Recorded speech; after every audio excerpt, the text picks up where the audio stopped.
ನಮಸ್ಕಾರ ಸ್ನೇಹಿತರೆ, ನಾನು ನರೇಶ್ ಭಾಯ್ ಜಾಧವ್. ಇವತ್ತು ಗ್ರೇಟರ್ ಬೆಂಗಳೂರು ಬಗ್ಗೆ ಒಂದು ವಿಡಿಯೋನ ಮಾಡಬೇಕು.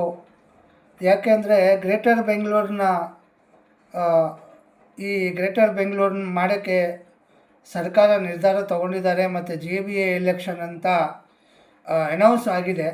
ನಮ್ಮ DK ಶಿವಕುಮಾರ್ ಅವರು ಮತ್ತು ರಾಜ್ಯ ಸರ್ಕಾರ ಆದೇಶ ಮಾಡಿದ್ದಾರೆ.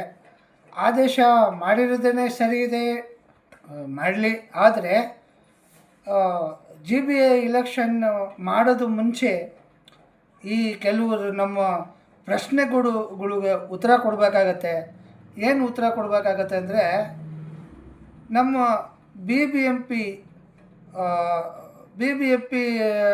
ಲಿಮಿಟಲ್ಲಿ BBMP ವ್ಯಾಪ್ತಿಯಲ್ಲಿ ಯಾವ್ಯಾವ ರೋಡು, ರಸ್ತೆ, ಬಸ್ ಸ್ಟಾಪು, ಬಸ್ ಸ್ಟ್ಯಾಂಡ್ಗಳು, ದೊಡ್ಡ ದೊಡ್ಡ ಬಸ್ ಸ್ಟ್ಯಾಂಡ್ಗಳು, BMTC ಬಸ್ ಸ್ಟ್ಯಾಂಡ್ಗಳು, ಟಾಯ್ಲೆಟು, ಸಾರ್ವಜನಿಕ ಟಾಯ್ಲೆಟು, ನಗರ ಪಾಲಿಕೆಗೆ ವ್ಯಾಪ್ತಿಯಲ್ಲಿ ಬರೋದು ಟಾಯ್ಲೆಟ್ಗಳು, ಮತ್ತು ನಮ್ಮ ಸಣ್ಣ ಪುಟ್ಟ ಹೈವೇ ರೋಡು, ನಮ್ಮ ಮಾಗಡಿ ಮೇನ್ ರೋಡ್ ಆಗಲಿ, ಸಿಟಿ ಲಿಮಿಟಲ್ಲಿ ವಿಜಯನಗರ ಆಗಲಿ, ಜಯನಗರ ಆಗಲಿ, JP ನಗರ ಆಗಲಿ, ಈ ಕಡೆ ಕನಕಪುರ ರೋಡ್ ಆಗಲಿ, ಸುಮಾರು ಈ ಥರ ನಾವು ಒಂದು 50 ಕಿಲೋಮೀಟರ್ ಇಲ್ಲ ಒಂದು 60 ಕಿಲೋಮೀಟ್ರ್ ಒಳಗಡೆ ನಾವು ದಿನ ಎದ್ದು ನೋಡ್ತೀವಿ. ಈ ಸಾರ್ವಜನಿಕರಿಗೆ ಒಂದು ಈ ಮಾತನ್ನ ಹೇಳೋಕ್ಕೆ ಹೇಳ್ತಾ ಇದ್ದೀನಿ. ಅಂದರೆ ಯಾವ ರೀತಿ ಈ BBMPನ ಇವರು ಮತ್ತೆ JBA ಮಾಡೋಕ್ಕೆ ಮತ್ತು JBA ಎಲೆಕ್ಷನ್ ಮಾಡಿ ಇವರು ಗ್ರೇಟರ್ ಬೆಂಗಳೂರನ್ನ ಅನೌನ್ಸ್ ಮಾಡಿದ್ದಾರೆ.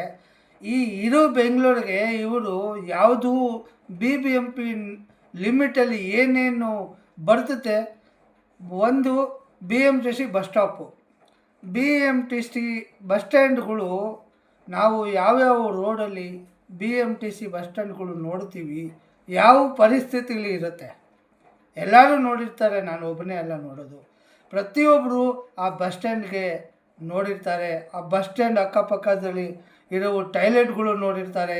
BMTC ಬಸ್ ಸ್ಟ್ಯಾಂಡ್ಗಳು ದೊಡ್ಡ ದೊಡ್ಡ ಬಸ್ ಸ್ಟ್ಯಾಂಡ್ ಮಾಡಿರ್ತಾರೆ. ಇದು ಬಸ್ ಸ್ಟಾಪ್ ನಾನು ಹೇಳ್ತಾ ಇರೋದು. ಆ ಬಸ್ ಸ್ಟಾಪ್ಗಳು ಎಲ್ಲೆಲ್ಲಿ ಬರ್ತವೆ, ಇಡೀ ನಮ್ಮ ಬೆಂಗಳೂರು ಸಿಟಿಯಲ್ಲಿ ಮಾತ್ರ ನಾನು ಹೇಳ್ತಾ ಇದ್ದೀನಿ. ಹಳ್ಳಿಗೆ ಆಮೇಲೆ ಹೋಗೋಣ.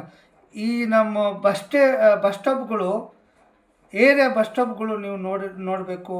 ರೋಡಲ್ಲಿ ಇರೋ ಬಸ್ ಸ್ಟಾಪ್ಗಳು ನೋಡಬೇಕು. ಅಕ್ಕಪಕ್ಕ ಯಾವ ರೀತಿ ಮೋರಿ ಗಲೀಜಾಗಿರ್ತವೆ, ಕ್ಲೀನಾಗಿರ್ತವೆ, ಕಲ್ಲುಗಳು ಹೆಂಗೆ ಬೇಕಂಗೆ ಬಿದ್ದಿರ್ತವೆ, ಅಲ್ಲಿ ಏನೇನೋ ಅಗ್ದಿರ್ತಾರೆ, ಯಾವ್ಯಾವ ವೈರ್ಗಳು ಹಾಕಿರ್ತಾರೆ, ಅದೆಲ್ಲ ಅಗದು ಹಂಗೆ ಬಿದ್ದಿರ್ತವೆ. ಮತ್ತು ಇದು ಇವತ್ತಿನ ವಿಚಾರ ಅಲ್ಲ.